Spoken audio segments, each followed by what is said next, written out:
Oh, Grady, thank you for the day that you're coming, the 28th. I'm so happy to have your visit. I look forward to that. I'd love to know how your work is coming. Do you see our friend David Smith ever?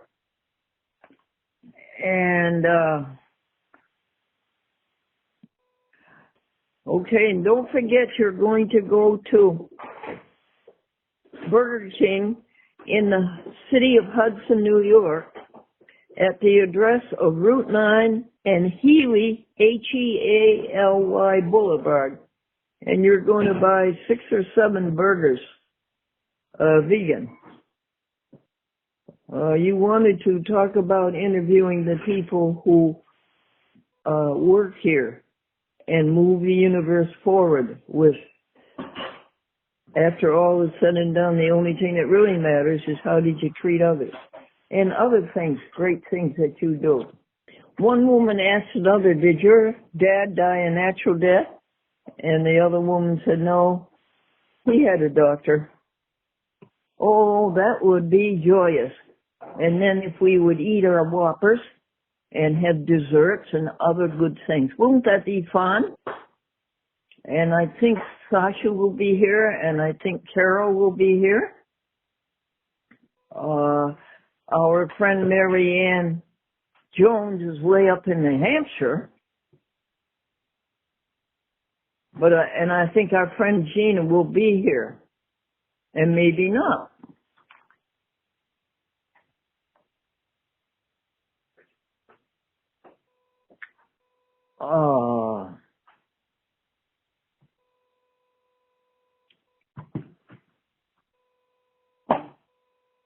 I'm trying to think of a joke that I haven't told you.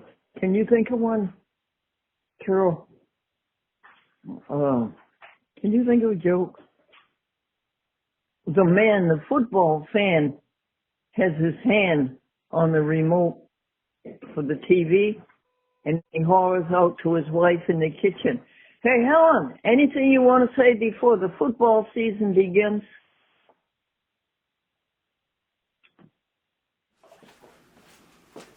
It's very hot. It's onion gravy. Move your hand. This is cream and mushroom soup again. Happy with that? Who is it, Carol? No, it's Linda. Linda. Oh, Linda! Now here's something. Oh, Linda, thank you very much. Yeah, She's from Meals on Wheels. it's just potatoes and gravy with vegetables. There's no meat in there. Yes, good, good. I know better. And this is your cream and mushroom soup. Oh, thank you, dear. Okay. Oh, that's so nice, Linda. You certainly are. Now, are you Linda at the center? Yes, I am. And are you the mother of my dear friend Heather? Yes, I am. Oh, Linda, thank you. Now I know where it's coming from. Yeah, she's a good kid. Now, will you, Carol, would you go to the refrigerator and give Linda those 5 packages we got to help her with vegan food? More of the Stouffer's lasagna. Okay. And meals like you had, the ravioli meals. Sasha had them. The Elite Cuisine meals. Okay. Those 2 they're gone. Well, what did Linda take? She had the lasagna. Yep. And the what do you call it? They're the spinach artichoke, like the. Saw the ad in the advertiser, and I called it up and I spoke to Glendora immediately, and we set up an interview and we did that, and then I came here and got some training, and then I've been putting eye drops in her eyes and combing her hair and giving her haircuts and different things like that, just little things that make her quality of life a little better. Well, she's been going for a very long time. There's even a picture of her with Bob Hope on the wall. So this has been going on for quite a while, and she has a wealth of information. She even asks us to read her from encyclopedias every day so that she keeps learning her whole life long. And words, remember words? Yes, and jokes. We need jokes. And hymns. And hymns. What else? The interesting thing about Marianne is that she made a date to come in about 2 weeks, and I forgot all about it. And one day she showed up, and it was the very date that she said she would be here. I thought that was terrific, her tenacity. I met Glendora through an advertisement she had in the Penny Saver looking for somebody to help her part-time. And so, how has it been so far? It's been an adventure. And how would you describe working for Glendora? Amazing. I love working with Glendora. She always comes up with unique jokes and funny songs and little hymns, and she's always got something different going on. And were you aware of her show at all before? Meeting her, no, not till I met her. Sasha, did you find out anything about a historic site in Hoosick Falls? I have another number for a director that I left a voicemail for with my phone number. Oh, yeah. Well, thank you for doing that. No problem. Well, what do Ollie? She's friendly. She's loving. She's affectionate. She's kind. She innovates. You don't have to tell her everything what to do. She sees what to be done, and then she does it. Thank you. I responded to an ad in the Advertiser magazine for a roommate to rent a room. And I called Glendora, and a few days later I moved into the room here with Glendora after I met her, and her friend Sandy was here. That's then. And Sandy and a few of her friends visit Glendora and have friends visits. Glendora has her agenda that's to be done every day, and things are scheduled, and the phone, you make phone calls, and she receives phone calls, and the videos, and so it's busy during the day. And I've met a lot of nice people, the people that she's involved with the television, public access, and she has a wonderful community of friends that are here to support Glendora if the aides aren't available, or just to make friendly visits even when the aides are here, and all of them have been very welcoming. good. She came for the job, and no, she came to rent the room. That was it. She came to rent the room, and she gave me $400. And then we found out that she was interested in having free room and board, and helping out Glendora overnight. Living here, and that's how it's evolved, and that's been a wonderful relationship. Yes. What time does Glendora go to bed, Carol? She's usually asleep by 8 o'clock. Depending on whether one of her friends stop in, she sometimes she'll go to bed like at 7, but not really be asleep until 8 o'clock. Yeah. We visit and tell stories, and Glendora is very quick-witted. She can always come up with a joke. I remember she's 93, and we were talking to Medicare because she was getting her pamphlets in Spanish. And we spent an hour talking to this very nice woman. And then as we went to hang up, when she said, okay, I'm going to update you in the system, and you will now receive your literature and publications in English. And Glendora comes up with, gracias. Greenwich we distributed it to. That's right. Connecticut was the Connecticut Telephone Company. What was it called? Southern New England? Yes, SNET we used to call it. SNET, yeah. Mm-hmm. Yep, you used to work for them? And you were working for... I work for Verizon. I met Joyce first when I first started coming up in this area, Yeah. and then you were pretty much next on the list.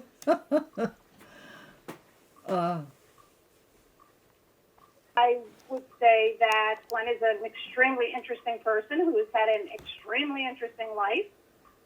She's always been a very good friend to me. She's very generous. And we've had some very fun times together, like going for adventures in the car, driving around and seeing the sights and taking the back way home and getting lost. And we've just had some very lovely times together.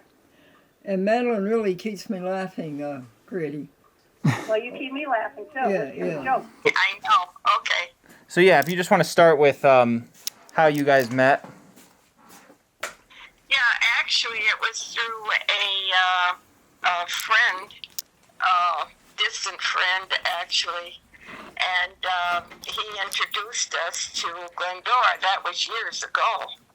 I mean to say, maybe about 15 years ago. At least that, maybe 20. And we had contact off and on, you know, and our friendship grew as years, you know, went on. So. And Suzanne was a concert pianist. Yeah, I was a concert pianist, and also I have to say, when Glendora's husband passed away, she invited us to the memorial and at Westchester, yeah, Community College, right. So, Well, Westchester Medical College, honey. Oh, medical college, right. Where his body was donated. Yeah, his body was donated. Yeah, so, I mean, I guess, well, Glendora, through the years, we were friends, and she came over and heard me play once on the piano and interviewed a few people, and we had a nice visit. I mean, we spoke different times on the phone. She graduated from Juilliard. Suzanne graduated from Juilliard.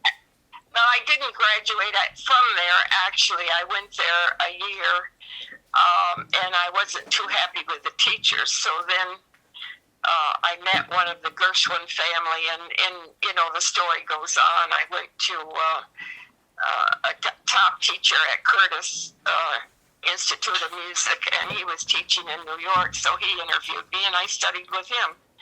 So, which was very, you know, profitable and a good move that I made. And, oh yeah, and we also, I almost forgot, Glendora, we went to court hearings because Glendora was fighting for justice also in the courts. I mean, they're very corrupt, and things were going on, and she fought very hard and invited us to come to some of the court hearings, which we learned a lot from them too, because we saw what was going on.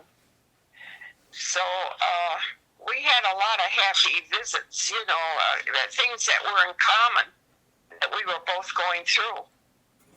So that's how that happened. Suzanne's husband left her considerable amount of money in the millions, and it was all stolen by White and Case Law Firm and by Deutsche Bank. Yeah, that was a very serious thing. Yeah, right. And also by the probate courts, by the surrogate courts. They were in there to steal. They ever put their hands in the pie. Oh yeah, Judge Scarpino and Judge Emanuele was originally on it, and then Judge Scarpino came in the probate court, and it was the same type of thing that Glendora was fighting. I mean, it was injustice, and Bankers Trust that was bought by Deutsche Bank, and Deutsche Bank followed right through on their criminal acts. Sure. And they were felons. Yes. Anything. Felons, you know. And and White and Case, of course, was the law firm that drafted my husband's will, and I was with my husband and heard the things that were going on, and he promoted my music too. He helped me a lot with my music, and he had a very successful consulting business. And so he did his business, and I did my music. But he helped to promote it also in many ways. I had managers, and he left a considerable amount. He almost lost all his money when we first married, and wanted to sell the house we got because the stock market had a big crash and things weren't that good. So he asked me what he should do, and I said, look, I think you should work hard. You've got the talent, and you can do it again.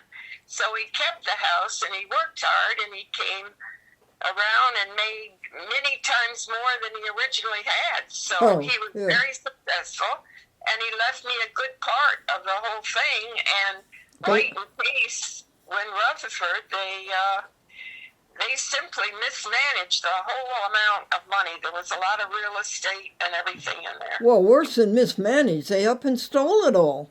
Yeah, The lawyers, the courts, and the bankers. They all stole your money. Definitely. And just recently, $600,000 disappeared out of the estate account. There you are. This is after 30 years. Yes. I mean, what happened? They took the money. Obviously, you hear it now on the news about different banks. This is what's going on. Yes. So don't keep your money in banks. But they had no right. This was an estate. I was an executor and a main beneficiary and the wife. And they really, well, I say mishandled, but they stole it. You're right, Glendora. Does Patrick want to say anything? Okay. He says he's chewing something, but So these are the episodes that you do, Glendora? What did you say, Grady? These are the McCormick episodes that you do? These are these are the McCormick episodes we did. Yeah, Patrick, do you want to say anything? Yes, good afternoon, Glendora. Good afternoon, Patrick, and this is my friend Grady. Grady, this is Patrick. Hey, Patrick. How are you doing, Grady? Good. I'm the slogger. I'm in the trenches and discovered all the picadillos that these people, and outright fraud, criminal fraud that these people have engaged in. Of course, we're all hearing about the banks and all their criminal acts that they're engaged in, and then they get a slap on the wrist, literally a parking ticket, $30 million, $100 million for engaging in self-dealing or rigging prices and whatever. 20 years ago, no one, if you said something negative about a bank or criticized them, you were shunned, and they didn't want to believe anything. You were a conspiracy theorist or whatever. But now more and more of this stuff comes out. But the regulators are not clamping down on these people. And they, in 2008, when they had the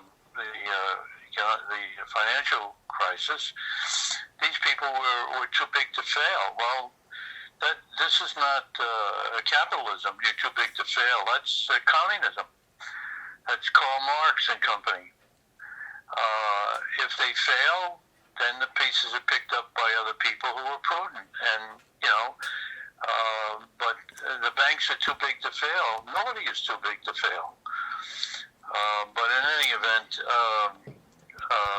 Deutsche Bank is one of the ones, but obviously Bankers Trust Company was one of the ones, because the story, which hasn't really been written about Bankers Trust Company, is it was founded in 1903 by J.P. Morgan, and White & Case was a small law firm who was there at its inception and stayed with them until 1999. And the reason they were sold or merged into Deutsche Bank was that in 1998, the head of Bankers Trust Company was Frank Newman, who had been a Deputy Secretary of the Treasury. And in 1995, when Bankers Trust Company had problems, they were sued by Procter & Gamble, and it was serious. And they got rid of Charlie Sanford, had been the head of it, and brought in this guy Newman, and he obeyed his masters and did what the Treasury told him to do. And one of the things was he invested heavily in Russia, and probably over 50% of the bank was involved in the Russian debacle in '98. in May of '98 when they went south, when they went down the tube. The bank was not in good shape, but they would have been propped up, and they were.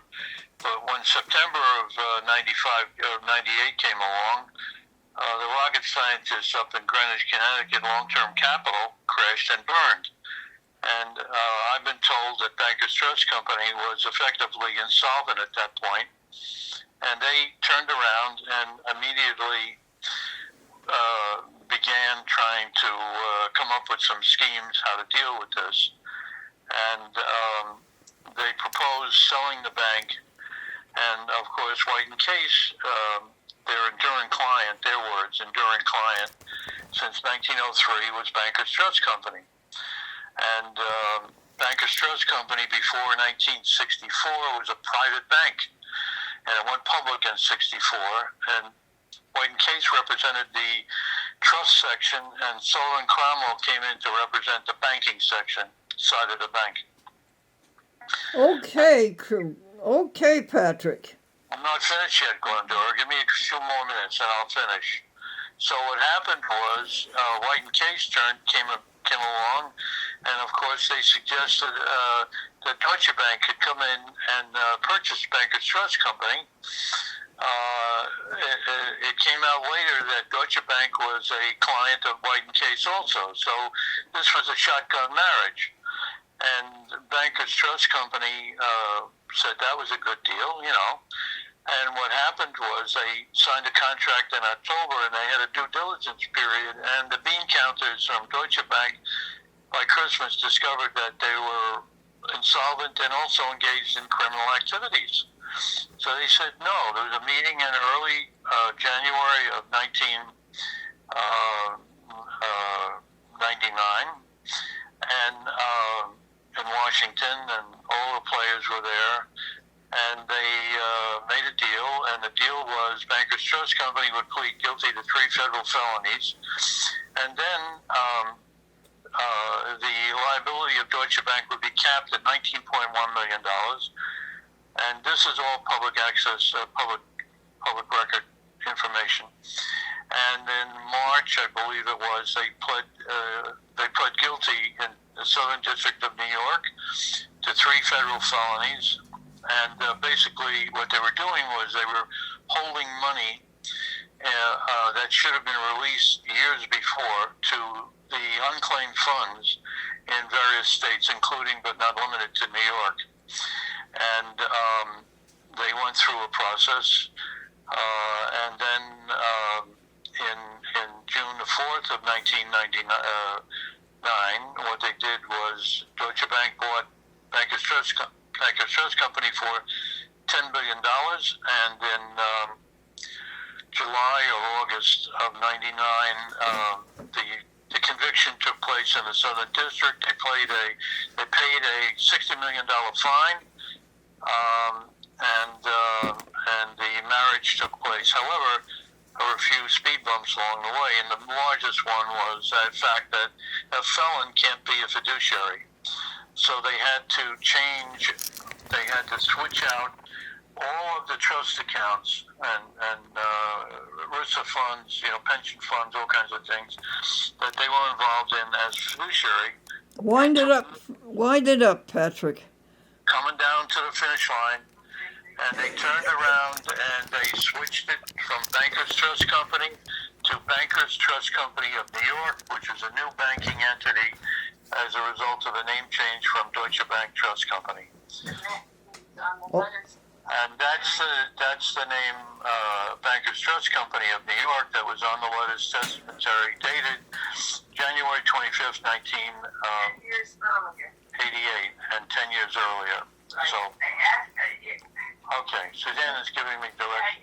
Okay. The highlight is that Bankers Trust of New York didn't exist when my husband passed away, so how could it be on the letters testamentary? And further, Mr. McCormick's will nominated Bankers Trust Company, not Bankers Trust Company of New York, which did not exist until September the 7th of 19. Well, actually, she's educating the public. That's what she's doing, because a lot of people are completely unaware of this. They have no idea. And Patrick, as you see, he knows all the details, and it can get very uninteresting to a lot of people because they don't follow it, you see. But he's a very detailed person, and he knows what went on. He did a lot of research. So the point is, Glendora stepped in and did a wonderful thing because she's trying to educate people. She knows that they don't know about this injustice. Of course, now in the country, it's coming out about a lot of injustice. But these people with wills, we had met a lot of people through our picketing and protesting, and people with big names that I can't really mention. But they said, Suzanne, we're not crazy, and you're not alone. There are a lot of people that have their estates ruined, and some of them have ended up in guardianship in nursing homes, and they take their money. I mean, this is unreal what's going on in this country, and I think Glendora has contributed a tremendous gift to the country, what she's done, just revealing this, you know, trying to protect other people.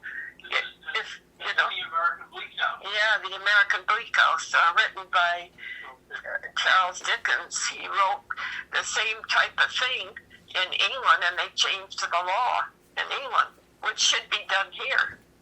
But Glendora has exposed this. Lawyers in the court covered up. The bank will cover it. Yeah. As Patrick said, the lawyers in the courts are covering everything up. And they obviously are all rented. That's what we call it. They're all rented. They're all together. And what is the big circle, Patrick, in England? The magic circle. 12 law firms in the city of London. Yeah, the 12 law firms in the city of London, and White and Case is one of them. And it's a big group. It's a whole criminal enterprise, yeah. So she's tremendous what she's done, I think. How many people would do this? I mean, how many people have come out the way she had me do?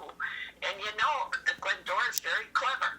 She said to me, Suzanne, you know, this is really affecting your life. I mean, you will feel so much better if you get the story of your life with your music, how you worked for it, how you attained it, how you met your husband, and they just destroyed everything. So I thought, yeah, this would be good. It would release my emotions about it. So she's a very smart woman, so she put it out on the videos. You know, a lot of wisdom. Yeah. Has it helped? Yes, it has helped. And I think it's helped a lot of other people.